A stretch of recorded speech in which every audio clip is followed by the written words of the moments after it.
The night sky over Earth was calm and clear, dotted with twinkling stars. In a small town in the American Midwest, people went about their evening routines, unaware that their lives were about to change forever. Suddenly, a bright light appeared in the sky. At first, it looked like a new star, but it grew larger and brighter with each passing second. People stopped what they were doing and looked up, pointing and wondering what it could be. In the Johnson household, 12-year-old Sarah was getting ready for bed when she heard her parents calling her. "Sarah, come quick. You've got to see this." Her father's voice was filled with excitement and a hint of fear. Sarah ran downstairs and joined her parents on their front porch. Her eyes widened as she saw the enormous object descending from the sky. It was like nothing she had ever seen before. A massive spaceship, easily the size of a small city, with strange markings and pulsing lights all over its surface. "Is that a UFO?" Sarah whispered, clutching her father's arm. Her mother nodded, her face pale in the eerie glow from the ship. "I think so, honey. It looks like the aliens have finally arrived." As the ship drew closer, chaos erupted in the town. Car alarms blared, dogs barked frantically, and people ran out of their houses, some in panic and others in awe. The local police were overwhelmed with calls, and soon the sounds of military jets could be heard in the distance. Inside the alien spaceship, Commander Zorth of the Galatian Empire stood on the bridge, his tentacles twitching with anticipation. He had been waiting for this moment for years. The conquest of Earth, the jewel of this backwater solar system. "Status report," Zorth demanded, his voice a guttural growl that echoed through the ship's communication system. His second-in-command, a tall, spindly creature named Vex, responded promptly. "We are in position, Commander. The humans appear to be in disarray, just as predicted. Their primitive detection systems have only just noticed our presence." Zorth's mouth parts clicked in what passed for a smile among his species. "Excellent. Prepare to broadcast our message of dominance, and make sure our secret weapon is ready." As the alien ship hovered over the town, a beam of light shot down from its underside, projecting a giant holographic image in the sky. The image showed Commander Zorth in all his alien glory, a mass of tentacles, eyes, and sharp teeth that would have looked right at home in a horror movie. When Zorth spoke, his voice boomed across the entire region, translated into every human language simultaneously. "People of Earth, your time of reckoning has come. We are the Galatian Empire, and we have come to claim your world as our own. Resistance is futile. We possess weapons beyond your comprehension and monsters that will make your bravest warriors tremble in fear."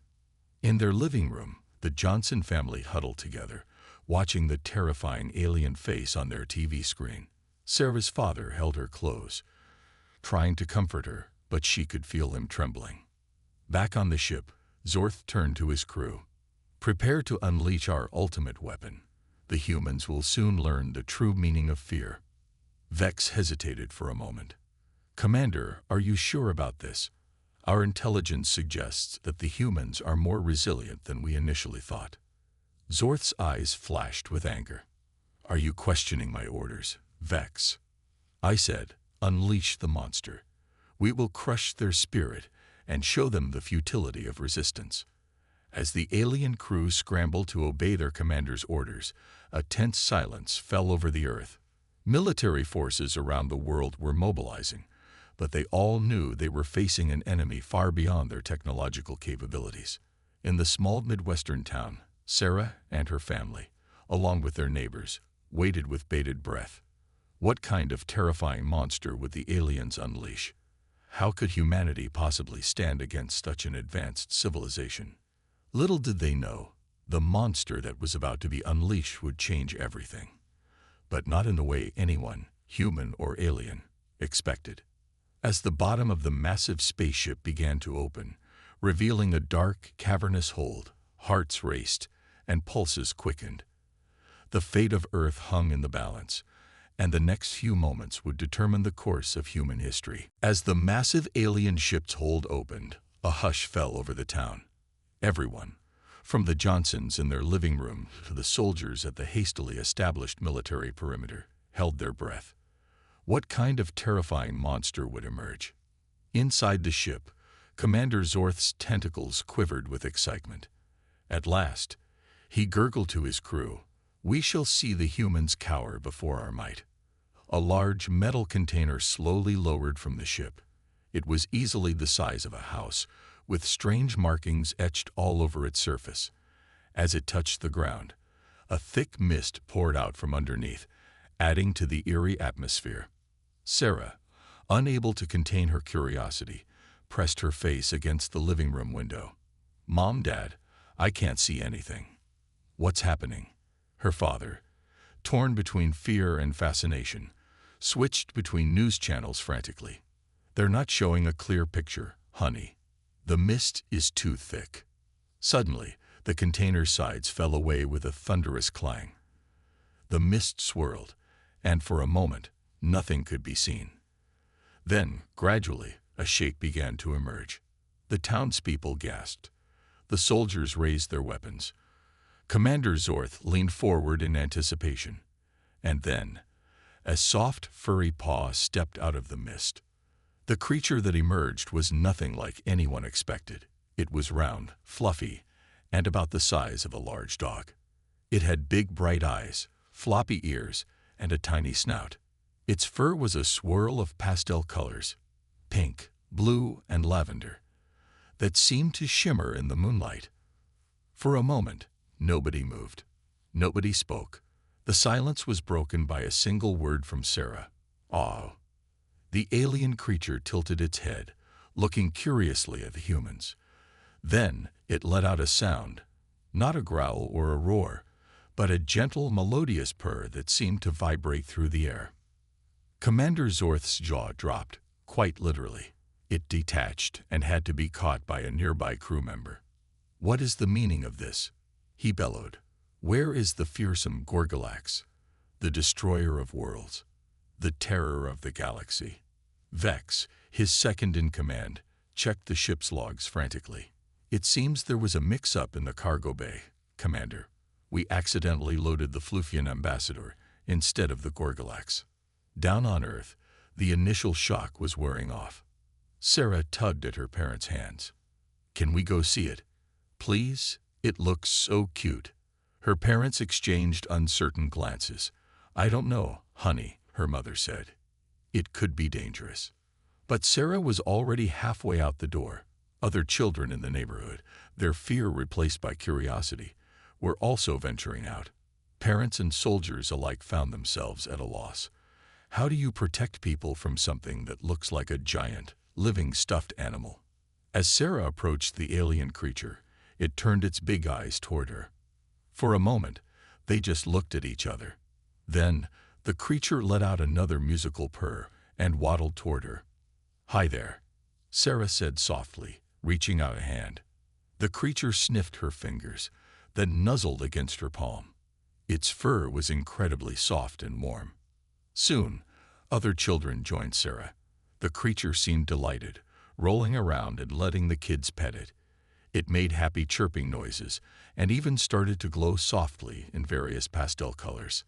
The adults watched in amazement as their children played with the alien being. Soldiers lowered their weapons, unsure of what to do. How could they possibly consider this adorable creature a threat? Up in the ship, Commander Zorth was having a meltdown. "This is a disaster," he raged. "We're supposed to be conquering them, not having a petting zoo." Vex, however, was watching the scene below with interest. "Commander," he said thoughtfully, "perhaps we should reconsider our approach.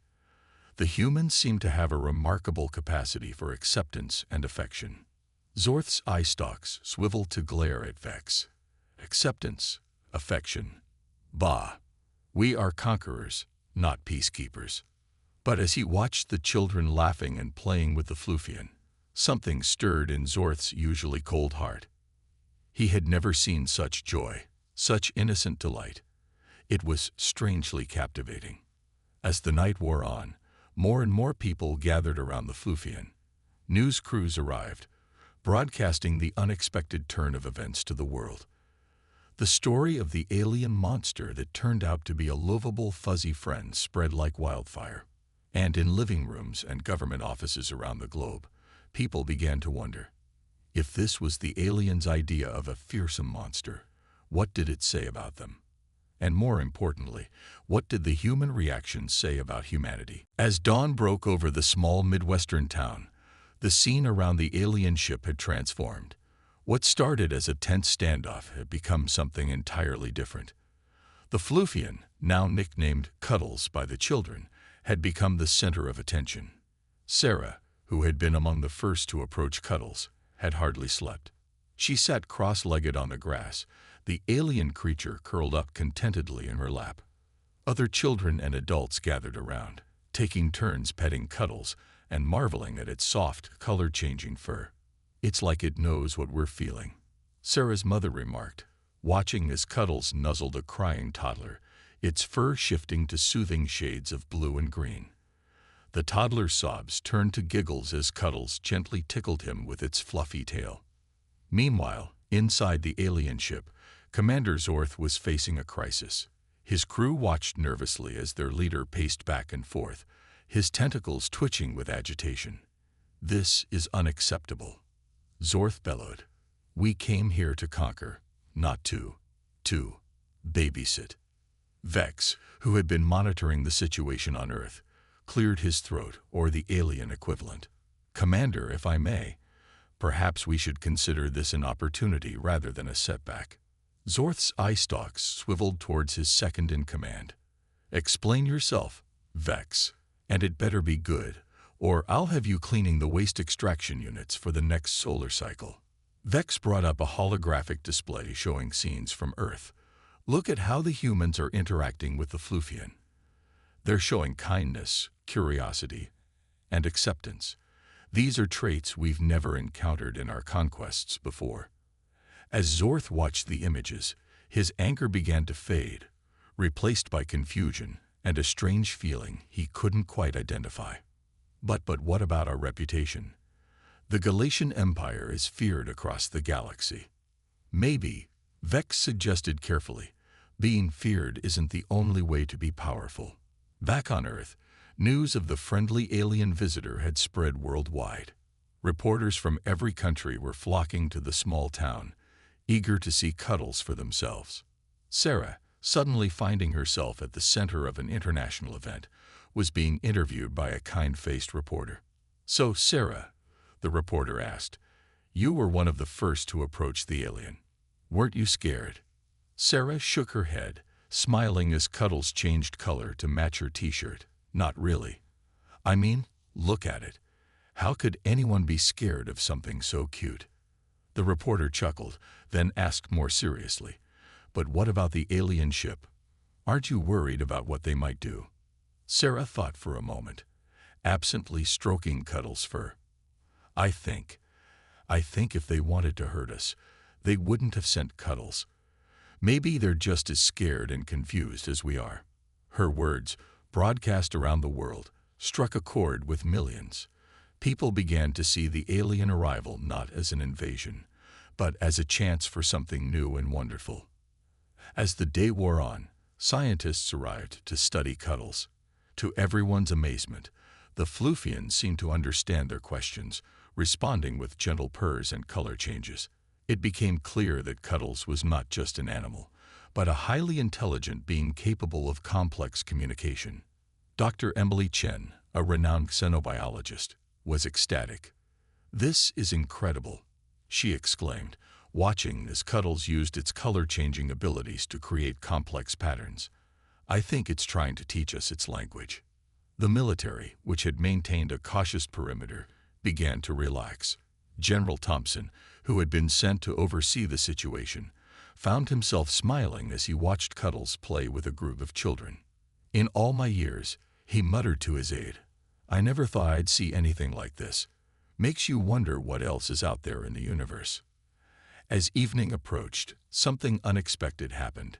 Cuddles, who had been happily entertaining humans all day, suddenly looked up at the alien ship. Its fur rippled with shades of gold and silver, and it let out a melodious trill. To everyone's shock, the ship responded. A beam of light shot down, enveloping Cuddles in a soft glow. Then, a voice boomed from the ship, but this time, it wasn't the harsh tones of Commander Zorth. "People of Earth," the voice said, sounding much gentler than before. We may have made a mistake. We came here with intentions that we now see were misguided. Your kindness to our Floofian ambassador has shown us a different way.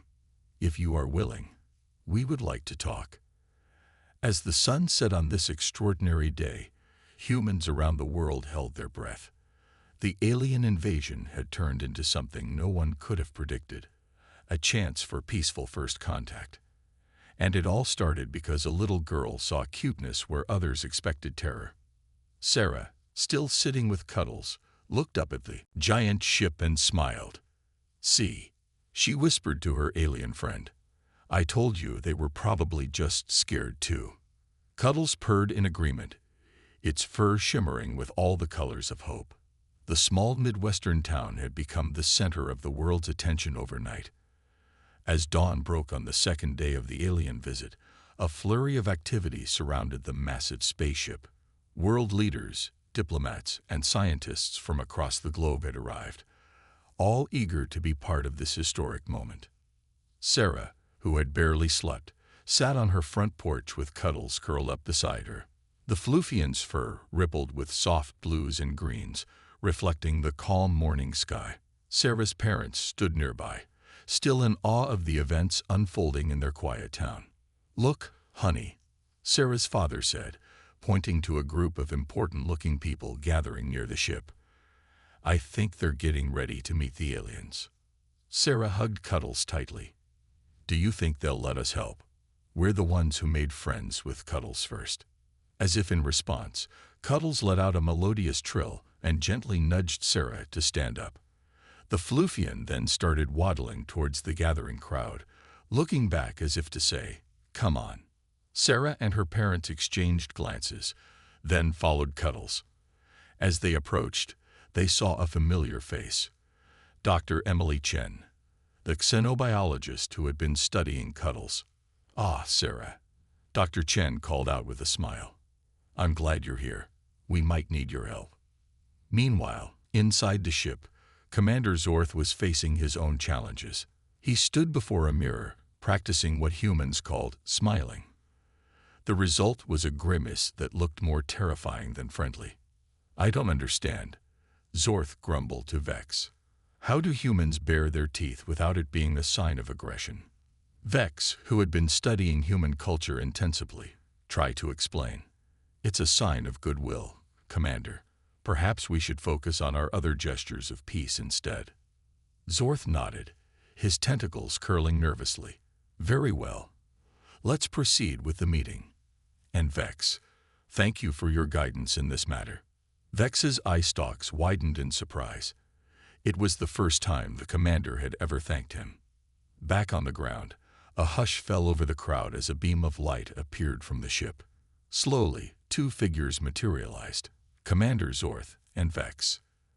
There was an audible gasp from the humans. Despite their preparation, seeing the aliens in person was shocking. Zorth and Vex looked utterly alien, with their tentacles, multiple eyes, and iridescent skin. For a moment, nobody moved. Then, Cuddles broke the tension by bounding up to Zorth and Vex, trilling happily. The Floofian's fur turned a bright, welcoming yellow. Sarah, emboldened by Cuddles' actions, stepped forward. "Hello," she said, her voice clear and unafraid. "Welcome to Earth. We're glad you want to talk instead of, well, you know." Zorth blinked his many eyes, taken aback by the young human's directness. He opened his mouth to speak, but remembering his failed attempts at smiling, simply nodded instead. Vex, seeing his commander's discomfort, took over. "Greetings, people of Earth. We apologize for our initial approach. We have much to learn about your species." The world leaders stepped forward, introducing themselves one by one. As they did, Cuddles moved between the two groups, its fur changing colors in complex patterns. Dr. Chen gasped. It's translating. Cuddles is helping us communicate. Indeed, as the Floofians' colors shifted, both humans and aliens found they could understand each other more clearly.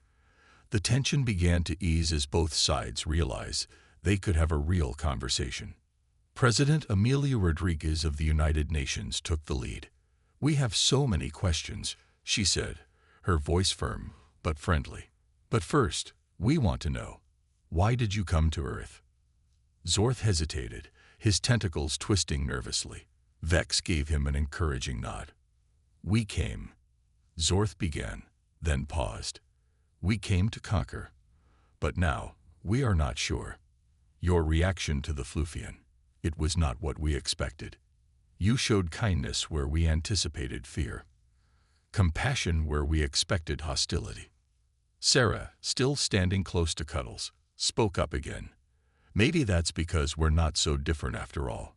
We all feel scared sometimes, even of things we don't understand. But we can choose to be kind anyway." Her words, simple yet profound, seemed to touch something in both humans and aliens. Cuddles trilled in agreement, its fur a rainbow of harmonious colors. As the sun climbed higher in the sky, humans and aliens began to talk in earnest. There were moments of confusion, bursts of laughter, and flashes of understanding. It wasn't always easy, but with Cuddles' help and the willingness on both sides to listen and learn, progress was being made. By midday, the scene around the spaceship had transformed. World leaders sat on the grass, their formal attire looking out of place as they petted Cuddles and chatted with the aliens. Scientists excitedly exchanged notes with Vex, while Commander Zorth found himself in a deep discussion with a group of children about the best ways to play with Cuddles. As Sarah watched it all unfold, she couldn't help but smile. The alien invasion had turned into something beautiful, the beginning of a friendship between two worlds. And it all started because she saw the cuteness in something others thought was a monster. As the week progressed, the small Midwestern town had transformed into a hub of interstellar diplomacy. The initial excitement of first contact had given way to the complex reality of two very different species trying to understand each other. Sarah, now unofficially recognized as the Floofian Whisperer, found herself busier than ever. She spent her days helping Cuddles communicate with both humans and aliens, her natural empathy bridging gaps that formal diplomacy couldn't. One sunny afternoon, Sarah sat cross-legged on the grass, Cuddles curled up beside her. They were watching a group of alien scientists led by Vex, who were excitedly examining Earth plants. "Look at this, Commander," Vex called out, his eye stalks swiveling in amazement. "These flowers change color naturally, without any technological assistance." Commander Zorth, who had been deep in conversation with President Rodriguez, lumbered over. His initial aggression had mellowed, but he still struggled to understand human ways. "Fascinating," Zorth rumbled, reaching out a tentacle to touch a vibrant red rose. "Ouch," he exclaimed, quickly withdrawing his tentacle. "It attacked me." Sarah couldn't help but giggle. "It didn't attack you, Mr. Zorth. Roses have thorns to protect themselves. Here, let me show you how to touch them safely." As Sarah demonstrated, Cuddles trilled softly, its fur shifting to match the colors of the flowers around them. The Floofian's ability to change colors had become a vital tool in facilitating communication between humans and aliens. Meanwhile, in the makeshift command center set up near the spaceship, tensions were brewing. General Thompson paced back and forth, his face creased with worry. "Madam President," he said, addressing President Rodriguez, "I understand the importance of diplomacy, but we can't ignore the potential threat. They came here to conquer us, remember." President Rodriguez sighed, rubbing her temples. "I haven't forgotten, General. But look at how far we've come in just a week. War isn't the only option." Dr. Chen, who had been listening quietly, spoke up. "If I may, I think we're missing something important here. The Floofian, Cuddles, it's not just a pet or a translator. I believe it's a highly advanced being in its own right." As if on cue, Cuddles waddled into the command center. followed closely by Sarah. The Floofian's fur was a swirl of concerned grays and calming blues. "Is everything okay?" Sarah asked, noticing the tense atmosphere. Before anyone could answer, alarms began blaring from the alien spaceship. Commander Zorth's voice boomed over the communication system. "Humans, we detect multiple fast-moving objects approaching from your planet's orbit. Are you attacking us?" Panic erupted in the command center. General Thompson rushed to the communication panel. "Negative. Those aren't ours. Our satellites are picking them up too. Unknown origin." As chaos threatened to overtake both humans and aliens, a strange calm settled over Sarah. She looked down at Cuddles, whose fur was now pulsing with bright, determined colors. "I think," Sarah said slowly, her voice somehow cutting through the noise, "Cuddles has something to say." All eyes turned to the Floofian.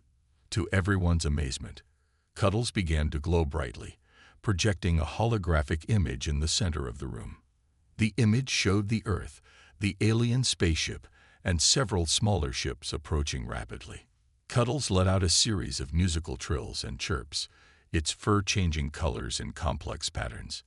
As it did, both humans and aliens found they could understand. "Those are harvesters," Vex translated, his voice filled with awe. "A species known for strip mining planets of resources. Cuddles says they've been watching Earth for a long time, waiting for the right moment to strike. And our arrival gave them that opportunity," Zorth added, his tentacles drooping with guilt. President Rodriguez stepped forward, her face set with determination. "Then we have no choice. We must stand together, humans and Galatians alike, to protect Earth." General Thompson nodded grimly. "I never thought I'd say this, but shall we combine our military forces, Commander Zorth?" Zorth straightened to his full height, his many eyes gleaming with newfound purpose. "It would be our honor, General. We brought this threat to your doorstep. We will help you fight it." As the humans and aliens rushed to prepare their defenses, Sarah knelt beside Cuddles. "You knew this was coming, didn't you? That's why you helped us become friends so quickly." Cuddles trilled softly, nuzzling against Sarah's hand. Its fur shimmered with a mixture of apologetic purples and determined reds. Sarah hugged her alien friend tightly. "It's okay. We're stronger together now, thanks to you." As the first signs of the approaching harvester ships appeared in the sky, a strange mix of fear and hope filled the air. Humans and Galatians, so recently on the brink of conflict themselves, now stood side by side, ready to face a common enemy. And at the heart of it all was an unlikely hero, a small, fluffy alien that had shown two vastly different species the power of understanding and compassion. As the battle loomed, Cuddles glowed brightly, a beacon of hope in the face of an uncertain future. The sky over the small Midwestern town had turned an ominous shade of red as the harvester ships drew closer. What had been a scene of interspecies diplomacy just hours ago was now a hive of frantic activity. Humans and Galatians worked side by side, preparing for the impending battle. Commander Zorth stood atop his spaceship, his tentacles waving as he directed his crew. "Deploy the energy shields. Arm the plasma cannons." His voice boomed across the makeshift military base that had sprung up around the ship. Nearby, General Thompson coordinated with Earth's military forces. Fighter jets screamed overhead, taking up defensive positions. "I never thought I'd say this," the general muttered, "but thank God for the aliens." In the command center, President Rodriguez huddled with world leaders via video conference. "We must stand united," she declared. "This is no longer about nations or species. This is about the survival of Earth itself." Amidst the chaos, Sarah found herself in an unexpected role. She stood in a circle with Cuddles, Dr. Chen, and a group of Galatian scientists. The Floofian's fur pulsed with rapid color changes, projecting holographic images of the harvester ships and their weak points. "Incredible," Dr. Chen breathed, furiously taking notes. "Cuddles seems to have extensive knowledge of the harvester's technology." Sarah nodded, her young face set with determination. Cuddles says the Floofians have encountered the Harvesters before. They destroyed the Floofian homeworld. A somber silence fell over the group. Vex, who had been translating for the other Galatians, let out a low whistle. So that's why the Floofian was sent as an ambassador. They knew we might need to unite against a common enemy. Cuddles trilled sadly, its fur turning a deep, mournful blue. Sarah hugged her alien friend tightly. It's okay, Cuddles. We won't let them do to Earth what they did to your home. Suddenly, alarms blared across the base. Commander Zorth's voice echoed through the communication system. Harvester ships entering Earth's atmosphere. All units prepare for engagement. The sky lit up with the fiery trails of the descending harvester ships. They were massive, dwarfing even the Galatian vessel. Their hulls gleamed with a metallic sheen that seemed to absorb light, making them look like voids in the sky. As panic threatened to overtake the defenders, Cuddles let out a loud, melodious trill. The sound cut through the chaos, drawing everyone's attention. The Floofian's fur began to glow with an intensity they had never seen before. What's happening? Sarah asked, shielding her eyes from the bright light. Dr. Chen's eyes widened in realization. It's communicating, not just with us, but with everything. Indeed, as Cuddles glowed, strange things began to happen. The grass beneath their feet started to sway, despite there being no wind. Birds gathered in the sky, forming intricate patterns. Even the air itself seemed to shimmer with an otherworldly energy. Commander Zorth and General Thompson rushed over, their faces a mix of awe and confusion. What is the meaning of this? Zorth demanded, his tentacles twitching nervously. Before anyone could answer, Cuddles' glow intensified. Suddenly, everyone present, human and Galatian alike, felt a strange sensation. It was as if they could sense each other's thoughts and feelings, connected by an invisible web of empathy and understanding. It's showing us how to work together, Sarah gasped, instinctively understanding what was happening. Not just us and the Galatians, but with the Earth itself. As if to confirm her words, the ground began to tremble. But it wasn't an earthquake. It was as if the planet itself was responding to Cuddles' call. Trees bent and swayed, their branches reaching towards the sky. The wind picked up, swirling around them in patterns that seemed almost deliberate. General Thompson's radio crackled to life. Sir, you won't believe this, but our weapons systems, they're interfacing with the Galatian technology. It's like they're upgrading themselves. Commander Zorth received similar reports from his crew. Our shields are stronger than ever. And, by the stars, are those Earth creatures helping to power our systems. Indeed, flocks of birds were flying in formation around the Galatian ship, seeming to strengthen its energy field. Flowers bloomed instantaneously, releasing pollen that formed a shimmering barrier in the air. As the harvester ships began their attack, they were met with a unified defense, unlike anything the universe had ever seen. Humans and Galatians fought side by side, their strategies perfectly coordinated. But more than that, the very planet seemed to be fighting back. Vines erupted from the ground, entangling the harvester landing craft. Wind currents buffeted their ships, throwing off their aim. And at the center of it all was Cuddles, glowing like a small sun. The Floofian had become a conduit, connecting every living thing in a network of mutual defense and understanding. As the battle raged in the sky and on the ground, Sarah stood beside her alien friend, her heart filled with a mixture of fear and hope. This was more than a fight for survival. It was a moment that would define the future of not just one species, but of all life on Earth. The harvesters had come expecting an easy conquest. Instead, they found a planet united, from its most advanced species to its humblest life forms, all standing as one against the cosmic threat. The battle raged on, painting the sky with flashes of light and plumes of smoke.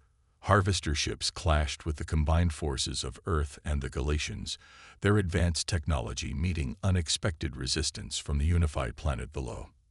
At the heart of the conflict, Cuddles continued to glow, its fur a kaleidoscope of colors. The Floofian had become a beacon, guiding the planet's defense and amplifying the connection between all living things. Sarah stood beside her alien friend, her eyes wide with wonder and determination. "We can do this," she whispered, more to herself than anyone else. "We have to." Commander Zorth's voice boomed over the communication system. "Their main ship is vulnerable. If we can take it out, the rest will fall." General Thompson's voice followed quickly. "All units, focus your fire on the coordinates being sent now. This is our chance." As if responding to their words, the very earth seemed to shift. The ground rumbled, and suddenly, geysers of water erupted from the soil, forming a massive swirling vortex in the sky. The water column shot upwards, enveloping one of the smaller harvester ships and short-circuiting its systems. "Impossible," gasped Dr. Chen, watching in awe. "It's as if the planet itself is fighting back." Indeed, all around them, nature was joining the battle in ways no one could have imagined. Trees uprooted themselves, using their branches to swat at low-flying harvester craft. Swarms of insects formed living shields, protecting human and Galatian fighters alike. In the sky, the Galatian ship, now enhanced by Earth's technology and life force, engaged the main harvester vessel in a spectacular firefight. Beams of energy crisscrossed the heavens, while smaller craft darted between them like cosmic fireflies. As the battle reached its peak, Cuddles let out a trill so loud it seemed to shake the very air. The Floofian's glow intensified, and suddenly, everyone, human, Galatian, and even the distant harvesters, was hit with a wave of emotion. In that moment, they all felt the pain of the Floofian homeworld's destruction. They felt the fear of the humans facing an alien invasion. They felt the confusion and regret of the Galatians who had come to conquer but found friendship instead. And they felt the deep primal desire of all life to survive and thrive. The effect on the harvesters was immediate. Their attacks faltered, their ships wavering in the sky. Taking advantage of this moment, Commander Zorth bellowed, "Now, give it everything we've got." In a coordinated strike that would have been impossible just days ago, human and Galatian weapons fired simultaneously. The main harvester ship, already damaged and its crew disoriented by Cuddles' empathic blast, couldn't withstand the assault. It erupted in a spectacular explosion, lighting up the sky like a second sun. With their flagship destroyed and their minds reeling from the unexpected empathic attack, the remaining harvester ships began to retreat. Their sleek forms disappeared into the upper atmosphere, leaving behind a stunned silence. For a moment, no one moved. No one spoke. Then, as realization dawned, cheers erupted from every corner of the battlefield. Humans hugged Galatians, birds sang in joyous chorus, and even the trees seemed to sway in a victory dance. Sarah laughed and cried at the same time, hugging Cuddles tightly. The Floofian's glow gradually subsided, its fur returning to a soft, contented pink. In the days that followed, the world began to change. The threat of the harvesters had united humanity in a way nothing else could. Old conflicts seemed petty in the face of what they had all experienced together. The Galatians, led by a humbled and thoughtful Commander Zorth, officially established peaceful relations with Earth. Plans were made for cultural exchanges, scientific collaborations, and a joint defense system to protect against future threats. Cuddles, hailed as a hero by both humans and Galatians, became a symbol of interspecies cooperation. The Floofian's ability to connect all life forms had opened up new avenues of scientific and spiritual exploration. As for Sarah, she found herself at the center of it all. Her simple act of kindness, seeing beauty where others saw fear, had set in motion events that changed the course of human history. 1 month after the battle, Sarah sat on her porch, Cuddles curled up beside her. Commander Zorth and General Thompson stood nearby, engaged in friendly conversation. Dr. Chen was excitedly explaining a new discovery to President Rodriguez, who listened with rapt attention. Sarah looked up at the sky, no longer seeing it as a barrier, but as a bridge to countless new adventures. She smiled, running her hand through Cuddle's soft fur. "You know," she said to no one in particular, "I think this is just the beginning." Cuddles trilled in agreement, its fur shimmering with all the colors of hope and possibility. As the sun set on this new era of human history, one thing was clear: the future, once uncertain, now shone brighter than ever before. In the end, it wasn't advanced weapons or clever strategies that saved the day. It was understanding, empathy, and the simple truth that Sarah had known all along. Sometimes, the greatest strength comes from seeing the best in others, even when they appear strange or frightening at first glance. And so, the story of the alien invasion that became a cosmic friendship came to an end, or perhaps, more accurately, a new beginning.